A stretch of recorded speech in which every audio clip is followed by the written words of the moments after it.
sometimes also VC kills good companies in a way that project that's working well, that could work well, raise money.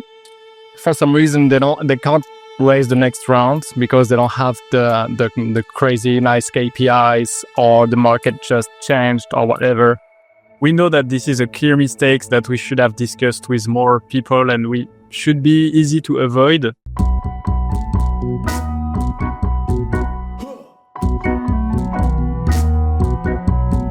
Hello, everyone, and welcome back to a new episode of the Organized Chaos podcast. Today, I am thrilled to be joined by Fabian Pinel and JY Delmotte, the co-founders of Buddies HR, the #1 employee engagement software for Slack. These Y Combinator alumni have built a suite of innovative Slack apps that help companies foster connection, recognition, and engagement in the workplace. What makes their story particularly fascinating is how they've chosen to grow their business on their own terms, foregoing the traditional VC path despite their Y Combinator pedigree. In this conversation, we unpack their entrepreneurial journey, explored the challenges they've overcome, and extracted valuable insights for all of you looking to scale your own ventures. Let's jump right in, and I hope you enjoy this chat with the Buddies HR team. Well, guys, welcome to the show. Super excited to have you guys, and I know we've been trying to get this done for a while now, but it's finally here. So I know you guys pretty well, but for those who are listening who don't know you guys very well, would love it if you could, give us a bit of an overview about your background, how you guys, got to know each other, and, what were you doing before you founded Buddies HR, your current startup? Yeah. So with Fabian, we basically met at school during our computer science engineering degree. We both had a very short professional experience as software engineers. I mean, we worked maybe 2 to 3 years in other companies before co-founding our first company together back in 2017. And since then, we've just been co-founder and co-founded multiple companies. So yeah, that's how we met. Fabian, would you like to introduce yourself as well? No, I mean, the fun part is that we always had great success at having projects together at school, and that's how we understood that we worked well together, and that pushed us to later on start a business. True. Okay. Interesting. So you started out really working on projects at school, and then what got you guys to say that, we're done with working for other people, let's just start our company? What really pushed you over the edge? Again, and you guys were pretty young, 2 to 3 years out of college isn't usually the typical thing most people do. Yeah, I remember it was at the end of my first startup. So before that, I co-founded one startup, and Fabian wasn't involved in this. And I guess it was a good decision because it was a B2C one. So I only did B2B even at that time for you. And in this startup, I developed like an automation that was very basic to grow our Instagram account, to increase followers count, etc. And when this startup had to shut down because no profitability, we're 4 co-founders. I mean, it was very tough, in the B2C space.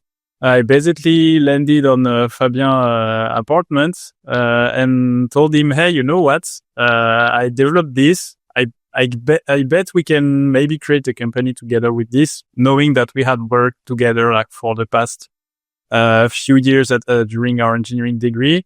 And so we just both got started on this company, and it was kind of the first project that we were running during night and weekends because we were still full-time employees in software engineering companies. Oh man, yeah, those good old days. Yeah. So you guys have founded multiple companies together, right? So I'd love if you could walk us through some of the previous companies you founded, as well as tell us a bit more about Buddies HR as well. Yeah, so we started with this project at that time. The first one was called Jeffrey. So Jeffrey was a bot for Instagram. It was really a great experience. We had, from the start, some clients. We managed to sell it right away.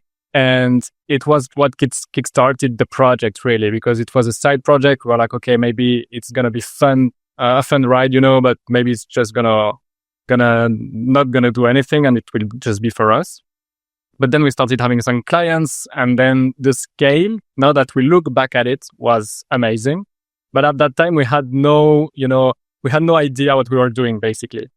So it worked without any framework, or it was just, just our common sense on like trying to reach out to people, sell it, and it took right away. Basically, we were lucky on this part.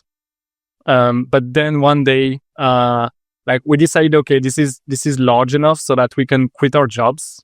We did it. The next morning, Instagram banned us from the platform, and we had no access whatsoever, and we lost all of our clients in a few minutes.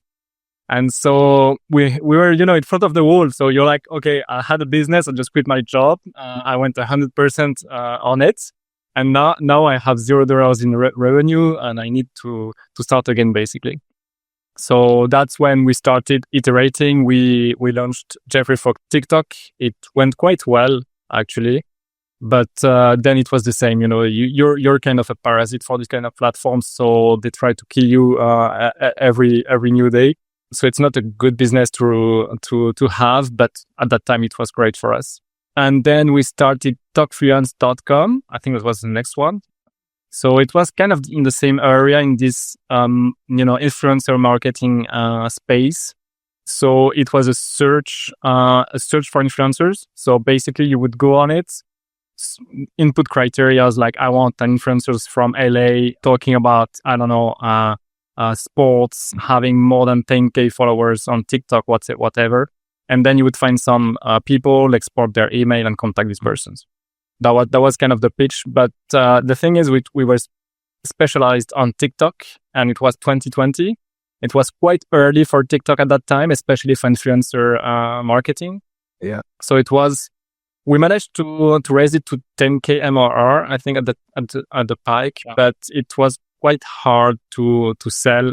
And the space, we didn't really like the influencer marketing space in the end. So we figured that we wanted a new experience. Maybe, we started also to have more experience in entrepreneurship, and we wanted a new challenge, maybe a bigger one. We liked the idea of raising money. We liked the idea of, going big at that time. We all do. And we're like, okay, let's go big. Let's find a new idea that really has some potential and can make a big company. And then we started Palette HQ. So with this company, we managed to join Y Combinator. We had the full ride raising money. It was 2021. We raised a $6 million seed round. So it was quite a good seed. We hired people. It was an old school B2B business software, and it was an amazing ride.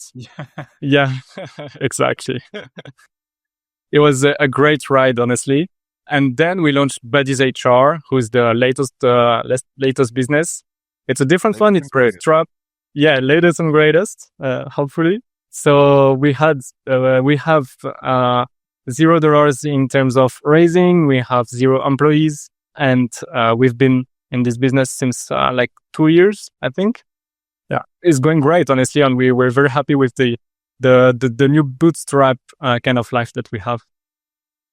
What made you guys decide you wanted to jump into the HR space? There's a lot of HR tools out there, a lot of different HRS providers. It's a pretty flooded market, right?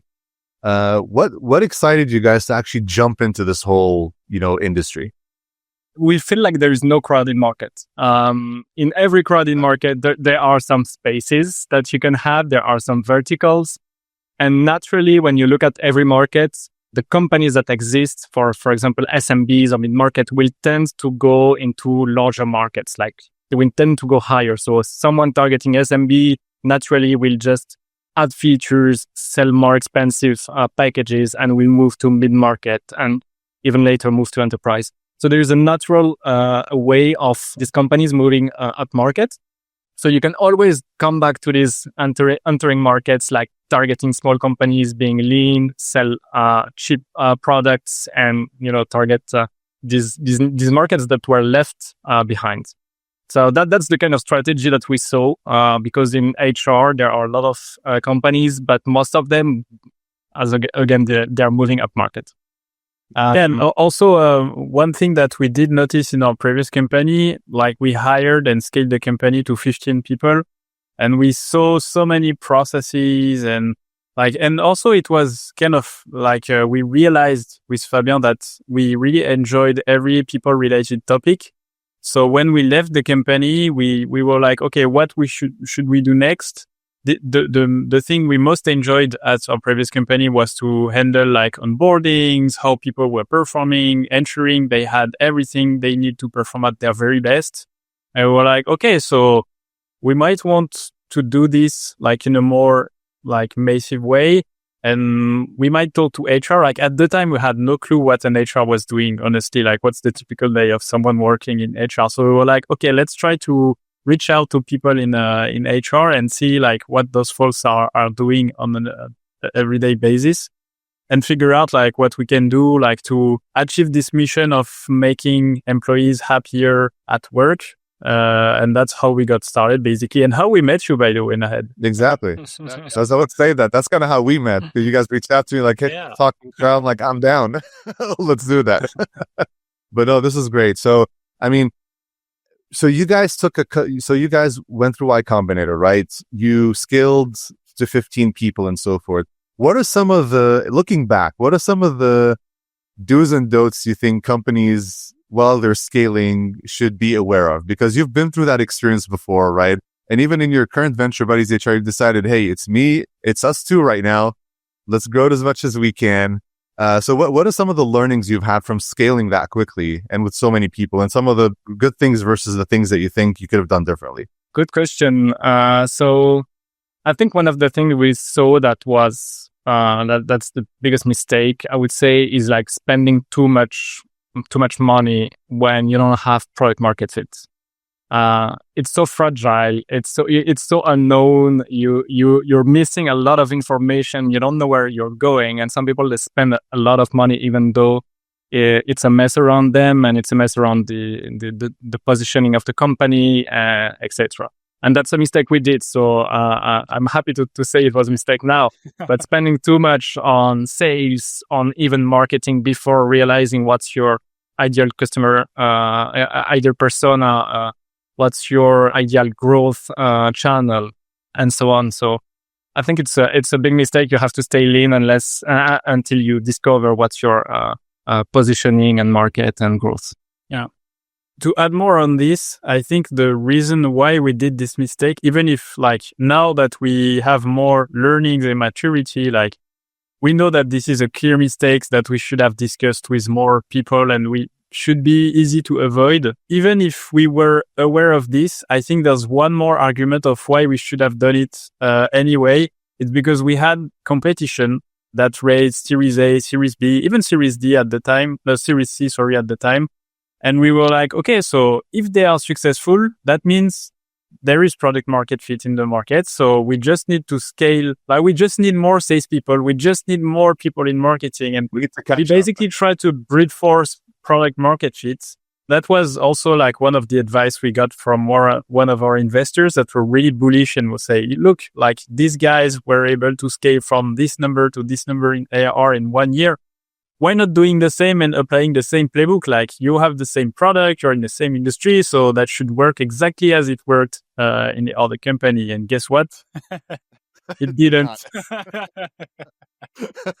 I mean, that's a fascinating point. I love that you mentioned it was one of your investors who actually pushed you to do that, right? Which is kind of interesting, right? Like, so which brings me to the next question I want to ask about. And this is something you guys, especially you, JY, you've been pretty vocal about, online and so forth, is that you're pretty big on really advising people and startups and founders on trying to avoid the VC route as much as possible, right? So I'll give you my perspective a little bit, because I've worked with a lot of companies in that space, and I'll tell you what I've seen and sort of what I think makes sense. But I'd love your take as well, because you guys have actually done it. Is that for me, and we all know this, right, is that most companies in the market are not VC backed or, PE funded. It's like the top, typically 1-2% of companies who actually even get there. But for the rest of us, it's always great to try and bootstrap your organization, because it teaches you how to be lean. It teaches you to do the hard things first. On the other end, where I've seen VC funding succeed or be required is if you're in an industry or you're in a startup which is very capital intensive. where you need to put up a lot. Like, look at these examples today of these AI companies and so forth, right? I mean, I was reading this morning a report that OpenAI, they actually reforecasted their spending from now until 2029. They're going to be spending $115 billion on infrastructure. So you can't bootstrap yourself to that kind of spending, right? So that's kind of what I've seen. But I'd love you guys' take on, when would you think is it a good idea to, go for VC funding? When is it not a good idea? Yeah, that's a tough question. That is like the answer is different for each company and each industry, depending on sometimes not a good data point, but sometimes depending on competition and how fast you want to catch up. And at the end of the day, I think the answer is to consider VC money as a tool instead of a goal sometimes, because like we try to glamorize and to congrats people who raise money, and this is just like a tool. Like it's like, oh, you found a hammer, congratulations. No, I mean, and just what you're gonna do with it that is important, not that you get that tool in your toolbox. So I guess, and we are a culprit of this. I mean, when we raised money, we were all in the VC hype, and we were like, we lived it from the inside. So we know what we're talking about now. Yep. But yeah, just considering it as a tool, knowing when to use it, especially as you mentioned for use cases where it's very capital intensive, and it's a tool that is mainly designed for acceleration. So if you can't accelerate with more money, and that's our case with Buddies HR, if tomorrow we raise 2 million, we'll just have 2 more million on the bank account. But we can do the same mistake again and hiring salespeople and people in marketing. But I mean, like we don't have yet a growth lever that we can just push on it with money and we'll get an amazing outcome. And if you don't have this basic box checked in your company, then it wouldn't make sense to give up ownership if you want to make things faster with more money. And it might actually be the opposite. Like it might be like not very productive, because you will spend your time managing people that you will have to give them work because they are there, but that the work they are doing will have little to no impact on the overall revenue, and that's where you end up just dying because you're out of runway and you're stagnating or not growing anymore, and your company is not worth the valuation that you raised the money at. So yeah, kind of a tough position to be. Yeah. Sometimes also VC kills good companies in a way that a project that's working well, that could work well, raise money.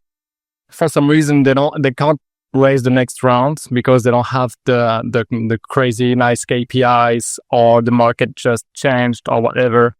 And if they don't have the next round, they're just dead because they got more employees, they got more spending. And even though the project was great, even though the KPIs were still okay, they're just going to close the company. And that's really a shame of this VC backing subject. Yeah, there's actually an example which is very relevant to what you guys are saying. It's actually the same scenario. So there's a company I worked with during the COVID pandemic, and this was a company that bootstrapped itself to $50 million in revenue, and which is pretty impressive, right? Now, then towards the tail end of COVID, like many companies, the revenue started dropping. So the revenue started dropping. And within 6 months, they were trending, they were forecasting a drop to around 30 or 35 million. So they panicked, right? And what they did is that they went out and tried to get VC funding. And they did. So what happened at the time is that, so of course they exited at a specific valuation. Then the pressure of VC started coming down on them. And within 18 months, they had fired half their company. 2 years after the VC exit, their founder was kicked out with the entire founding team. So they were kicked outside the company. And now the company is operating with no one from the founding team at all. And again, it's a double-edged sword. It could either go in your favor, or you could just crash and burn to the ground. Yeah, and we feel like there's a kind of distortion of the reality.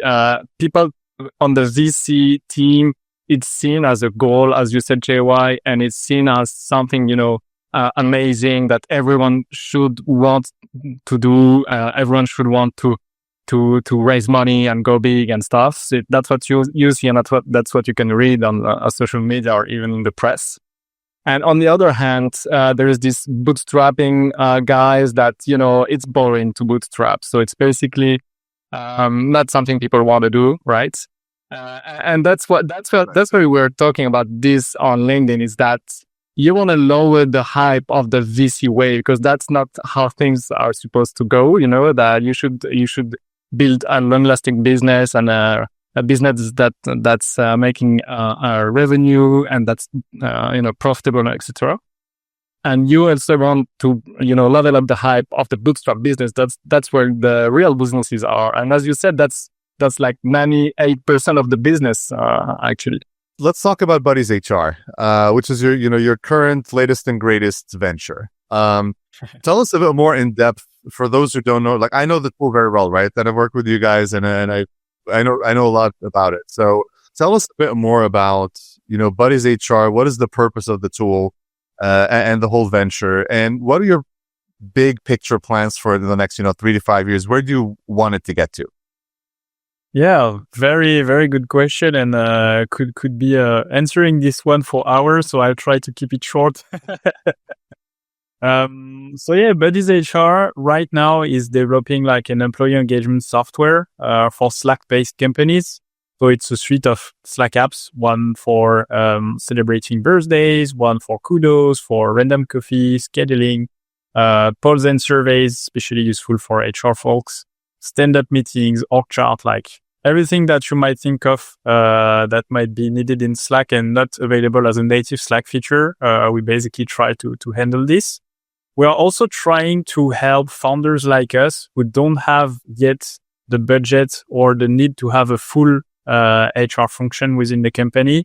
So we help them build the culture from the very beginning with small things like sometimes it can sound as silly, but trust me, like it makes a huge difference from our experience, but also all the testimonials that we get from founders using our products. But birthday celebration, kudos especially, and random coffees for remote companies are the 3 most powerful initiatives you can set up at the beginning of your company, just to have a strong team bonding and have everyone like feeling comfortable talking with all departments in the company, because sometimes you can have silo between customer support and success and engineering team, etc. And that are tools that helps really like with bonding between like all the members of the team, regardless of departments.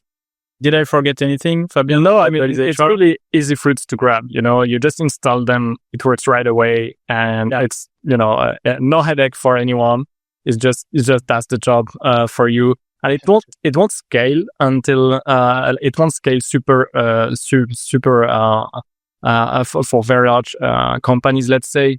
But it will give you enough time, and you can go a long way with that. As someone who's used it, right, and working with you guys in some of the testing and all that, I love the simplicity and the no nonsense, no fluff. Because I mean, I've been using HR tools for as long as I can remember. Sometimes they're just so complex to the point where it's trying to do something like celebrating or telling someone happy birthday is a go to some report, pull the report, find the date of birth. It's like a 10-step process to find it, right? And the nice thing is that with all of your tools, one click install in Slack, you're up and running, right? And it's super clean, super quick. So no, that's pretty cool. Where do you guys want to take Buddies HR? So, I mean, it does a lot of great things right now. You guys are growing consistently, right? And I mean, you guys are a successful business right now. But where do you want to take Buddies HR? What do you hope for it to become? Yeah, good question. Just to come back on simplicity, in everything that we do and from what we learned from our past experiences, we try to apply a Pareto law. So it basically how to spend 20% of our time delivering 80% of the value for our users. And that's why it's so simple, because we just focus on the 20% you need to achieve the outcome. And we won't. So that's why Fabian said, like, if you scale to 500, 600 employees, we might not be the better solution anymore, because we might lack customization. But for all companies with less than 200 employees, it's kind of a no-brainer. Like it's all the options that you need. You won't like any kind of customization, and you won't have the heavy UI that you try to make your use case fit into it. And you're like, I have so much to set up before this to be working properly. And that's why you notice this so simple, is because we have this in mind in everything that we do, and we really think about our main persona when we design the software. And that's kind of linked to what's next for us. So we are just about to ship like our performance review software. So as we are just getting started, like we have so much things to do on this end. So we are currently onboarding our first users to get the initial feedback before doing like a proper launch.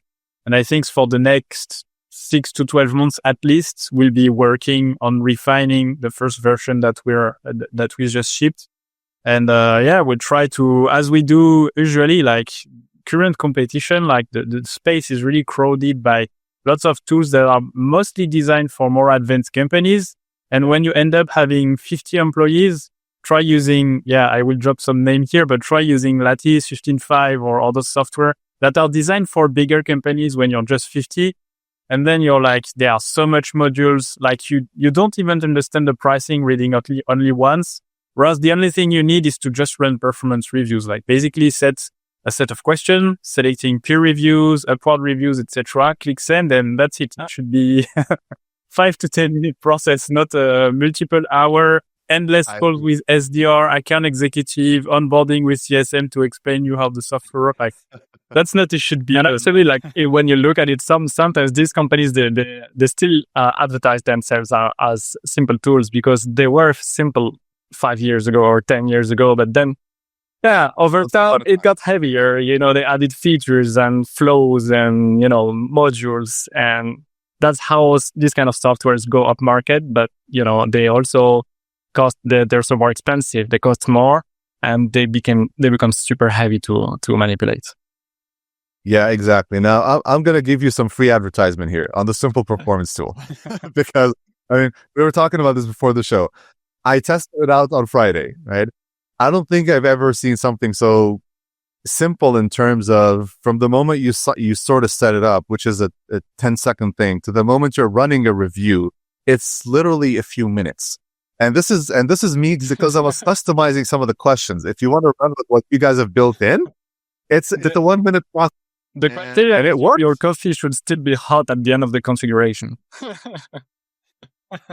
I think you guys have already met that goal, so, which is good. No, I think, but to your point, you mentioned a very critical point here. Companies, from up to 200, 250 employees, they don't still have a mature people function. And by people function, I'm talking about like their individual programs and processes aren't fully fledged out yet. They need something which runs, which functions, and not something that's going to take so much admin overhead to the point where managing the tool is as difficult as actually building up your programs, which is, and it's to you guys' point, examples like Lattice 15.5 and so forth. I've worked on all these platforms before. Yeah, when they first launched, it was not like what they look like today. And today it's like, and the reason I know is that, I manage a team of people who actually administer those tools. And they're like, sometimes like, I don't know what to do. Like, I don't know what this is. Like they changed or they added some feature right now. Like, I don't know what the hell's going on here. You need to set up a call with the account manager, get a training, all that kind of stuff. Like, I don't need to be trained for 30 minutes on something I'm going to use once a year.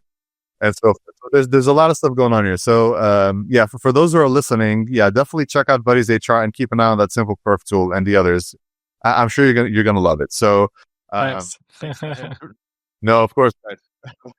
Now, to wrap things up here, and I know we can talk for hours here about this stuff, but for those who are listening and who would love to learn more about you guys, maybe want to reach out, they want to use Buddy's HR. What's the best way to reach out to you guys individually or as a Buddy's HR organization? I think the best way is if they want to try Buddy's HR. So first, it's self-serve product, so they can go on the website, they can install the apps. There's a free trial, there's a free tier for small companies, and the pricing is public, unlike some competition. So it's really simple to read and to install and to try.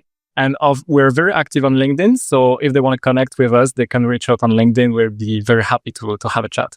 So what I'll do is I'm going to include all the links to that stuff in the notes for the show notes. So the website and your links to the LinkedIn profiles. And I love that you talked about the pricing. The pricing is insanely good.